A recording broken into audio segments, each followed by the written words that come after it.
partager une pensée dans les Inyanim de Tisha B'Av, de Avelut.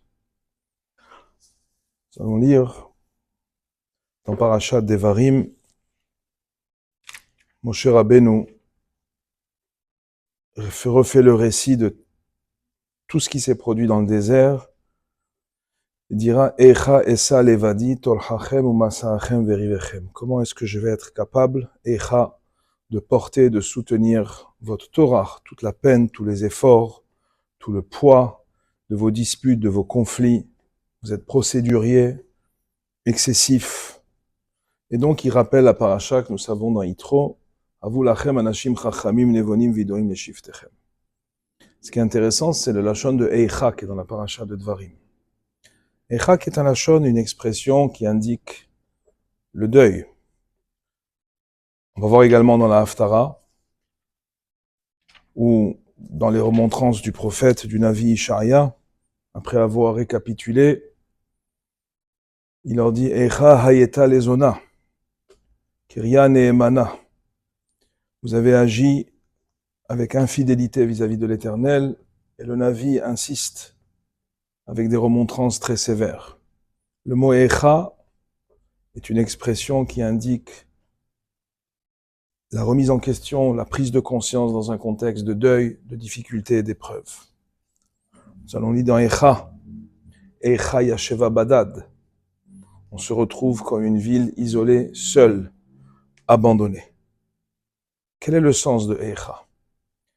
Ce questionnement-là du Navi Irmiya, du Navi Ishaïa, de Moshe Rabbeinu. Eicha esa levadi tolchachem umasachem verivechem. Pour essayer de comprendre cela, il faut voir la première fois dans la Torah, comme c'est marqué dans les Sfarim, où ce mot-là est indiqué, même si la ponctuation diffère. C'est au moment de la faute de Adam Arishon. Au moment de la faute de Adam Arishon avec Chava, ils entendent, après avoir consommé du fruit de l'arbre de la connaissance, Etzada Tovara, du bien et du mal, Vatipakach Naene She'enehem, ils ont pris conscience qu'ils étaient nus de mitzvot, comme dit Rashi. Vaishme'u et kol Adonai Elohim ithaler bagan leruach hayom. Ils entendent la voix divine qui est en train de passer dans le Gan Eden, leruach hayom, dans le vent de la journée. Le Midrash et les Chachamim se penchent. De quel vent est-ce qu'on parle? De quelle direction est-ce que ça va venir? Une des chitotes dans le Midrash, une des explications, c'est le vent de l'Est, et l'autre dira le vent de l'Ouest. Rashi ramène à ce sujet une des explications. L'Est, par où le soleil se lève. L'Ouest, c'est où est-ce que le soleil se couche. Qu'est-ce que cela veut dire? Vaikra Adonai Elohim el Adam, et il se tourne vers l'homme et lui dit Vayomerlo Ayeka, les mêmes lettres, Aleph Yud Kaf He. Ayeka, où es-tu? Qu'est-ce que cela indique? Eicha Ayeka, sensiblement veut dire la même chose. Où est-ce que tu es? Un homme doit se poser cette question-là toute sa vie. Où est-ce qu'il est par rapport au potentiel qu'Hachem lui a donné, par rapport à ses aspirations, par rapport à son Créateur, par rapport à ce qu'il est capable de faire? Et c'est ça la question que Akadosh Baruch Hu pose à Adam Arishon pour introduire le sikha, le dibour, la discussion, pour l'amener à la tchouva. Parfois, nous sommes à un moment du lever du soleil. David HaMelech l'exprime, le Hagid Baboker Chazdecha. Le matin, c'est un moment de chesed, un moment d'éclat, un moment d'éclairage, un moment de réussite. C'est le chesed d'Hachem. Et des fois, c'est le moment du coucher du soleil. La Midat Hadin commence à s'installer. Ve'emunatecha balelot. Le soir, la nuit, c'est un moment de emuna. C'est un moment de difficulté. Les midrashim ne se contredisent pas, parce que l'homme doit se poser cette question de Ayeka à tous les moments de sa vie. Dans les moments de réussite, dans les moments où le soleil se lève, Mizrach, Ayeka, où est-ce que tu es?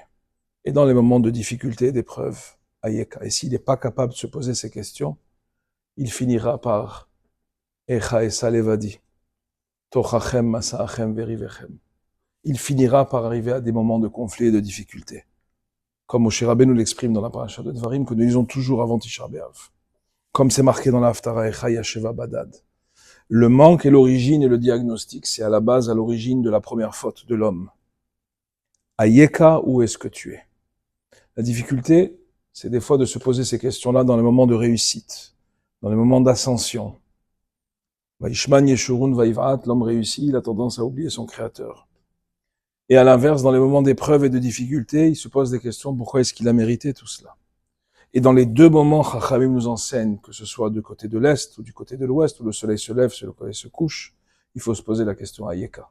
C'est précisément à ce moment-là, la volonté de l'homme de se rattacher à son créateur, de vouloir grandir est indépendante des circonstances de la vie. Il doit être capable d'avoir ce sentiment-là. On vit une époque particulière.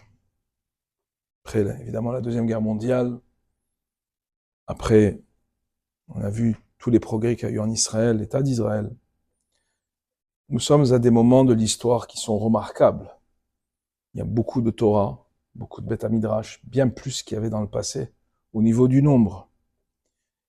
Il y a beaucoup de réussite professionnelle, de réussite matérielle. On le voit, on le sent, autant dans le monde de la Torah qu'ailleurs. On voit des grandes institutions, on voit des gens qui ont brillamment réussi au niveau professionnel et dans tous les domaines de la société. Nous sommes à une époque de l'histoire où l'épreuve n'est pas une épreuve dans les moments de difficulté, dans les moments de détresse, Mima Amakim Keraticha Hashem ou de Me'aïn Yavoezri. Nous sommes à une époque où on peut s'inscrire à des activités, à des hôtels pour les fêtes, où simultanément il y a des shirim de Gemara de haut niveau, de Daf Yomi, de Tfilot, avec des repas gastronomiques et un olamazé, un luxe extraordinaire. Et il n'y a plus de contradiction. Pas de Vamelach Tochal est une valeur qu'on est en train de perdre. L'idéalisme, le sens du sacrifice. Aujourd'hui, on vit dans une époque où on a souvent la possibilité de trouver Shnei Olamot. Deux mondes, Olamazé et Olamaba. Rébi, il avait deux mondes dans la Gemara, mais il a juré avant de mourir que aucun de ses doigts n'a profité de Olamazé. Quel est notre regard sur le matériel? Qu'est-ce qu'on recherche? À quoi est-ce qu'on aspire? Et je pense humblement que c'est ça une des épreuves que nous vivons aujourd'hui. Le monde de la tchouva est présent, le monde de la remise en question. Une jeunesse qui cherche à être Shomer Shabbat, on voit des Beth Midrash, les gens viennent étudier, ils sont Mevakshim Dvar Hashem, ils se rapprochent des Tzadikim, de la Massoret, ils retournent aux sources. Mais en même temps, nous avons quand même hérité du matérialisme qu'on trouve notamment en Amérique du Nord, mais ailleurs dans le monde également. Et quelque part, ça fausse un petit peu cet idéalisme-là, de se poser la vraie question, Ayeka, qu'est-ce qu'on recherche? À quoi est-ce qu'on aspire?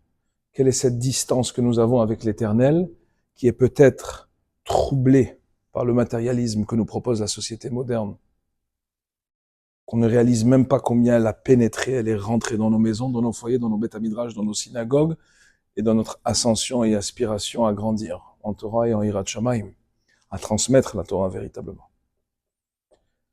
Une des questions difficiles dans la Chot Avelut, c'est lorsqu'une personne perd, un père ou une mère, il y a 12 mois de deuil. Tandis que lorsqu'il perd un enfant, il n'y a que 30 jours. A priori, c'est difficile à comprendre. Pourquoi 30 jours pour un enfant? C'est bien plus pénible. Ça va contre la nature, contre tous les principes, contre toute l'expectative de l'homme. La détresse est bien plus grave. Elle ne suit pas l'ordre naturel des choses. Mais l'erreur réside dans le fait de croire que le deuil est une fonction de la peine qu'une personne ressent et il faut avoir de la peine. Chachamim n'ont pas cette lecture-là.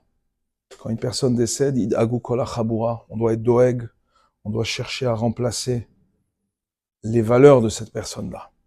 Quand une personne perd son père ou sa mère, c'est son rapport avec Har Sinai, son rapport avec le Beth Amikdash. Il y a un chaînon dans la chaîne de transmission qui a été perdu. Contrairement au monde des Goïm, où plus on avance dans l'histoire et plus on évolue dans les théories de l'évolution, le juif, bien au contraire, sait très bien que plus il avance dans le temps, et plus il est en train de reculer par rapport au lion, au malachim, à ses ancêtres. Et donc, le deuil n'est pas une fonction de la peine. La avelut, le kiyum shebalev, comme c'est marqué dans les Rishonim, c'est la prise de conscience de Tchouva, et les lois Tisha B'Av ressemblent aux lois de Yom Kippour, à plusieurs aspects, précisément parce qu'une personne, sans la rupture avec le Beth Amikdash, avec ce qu'on dit dans la tfila de Yom Kippour, Ashre Ayin Ra'ata Kol Ele. J'arrivais dans le Bet Hamikdash, je voyais Kohanim Ba'avodatam, Levi'im Beshiram, Uvzimram, Ashre Ayin Ra'ata Kol Ele. Personne ne voyait ça, ça inculquait, comme dit Tosfot dans le Yarpor, la Yirat Shamayim. Le Bet Hamikdash, c'était pas juste du cérémonial ou des ambiances. Ou smartem lifnei Hashem loechem, la hamada bifnei Ashrina, le privilège de se tenir devant la Shrina, c'est ça la simcha. C'est ça la simcha dans la Torah. Pas la holelut, la simcha. Je me permets de vous lire, pour conclure, le Lachon du Rambam, à la fin de Halachot Melachim, qui parle de qu'est-ce que c'est la rupture avec le Bet Hamikdash. À quoi est-ce que nous aspirons? Parce qu'il faut comprendre que l'aspiration du juif, c'est pas juste des ambiances. On n'inspire pas autant de Mashiach on cherche ni à dominer le monde, ou chez Yirdu Bagoïm, ou à montrer notre autorité sur eux. Ou pour être nommé dans des positions d'autorité devant les Goïm. C'est pas ça l'intérêt. Non plus pour des ambiances de joie et de boisson et de simcha. Le vrai problème, l'aspiration à Mashiach, l'aspiration au Bet Hamikdash, c'est pour pouvoir avoir l'esprit libre, Batorah vechochmata, dans sa Torah et sa sagesse, Velo yelahem noges, il n'y a rien qui puisse nous annihiler, nous contrer, nous embêter, Kedei sheisku lechaya olam haba, pour pouvoir mériter achaya olam haba. Et continue le Rambam et dit, ce ne sera pas un moment ni de famine, ni de guerre, ni de kin'a, ni de tacharut. Le bien sera sur l'humanité entière, qui la méritera. De connaître Darat Hashem. C'est ça l'aspiration. C'est cet idéalisme-là qu'on recherche. Ce rapport avec Akadosh Baruch Hu. Ce que je soumets respectueusement, c'est que peut-être aujourd'hui on est dans la prina de Hayeka. Où est-ce que nous sommes? Qui peut nous amener à Eichalo, allez-nous. Parce qu'on a Hayeka au moment où le soleil se lève. Au moment où on sent le chesed d'Hachem, après des moments de grande perte, de grande destruction. La jeunesse, moins jeune de ma génération, n'ont pas connu ces moments-là de Seconde Guerre mondiale, de guerre intense, de perte, d'exil de leur pays, comme les anciennes familles l'ont connu, d'Afrique du Nord et d'ailleurs. On n'a pas connu ces traumatismes-là. On est arrivé dans un monde où la vie était devant nous et elle est devant nous. Et on ne réalise pas le privilège de ces moments-là et le piège de ces moments-là. De ne pas se poser la véritable question, est-ce que j'aspire à la Torah, à la Yirat Shamayim, à avancer, à faire une tchouva qui n'est pas juste un habit, un vêtement, une apparence, un jeu, ou est-ce que c'est sincèrement une volonté ni de contrôle, ni d'autorité, mais une volonté, la da'at dvar Hashem.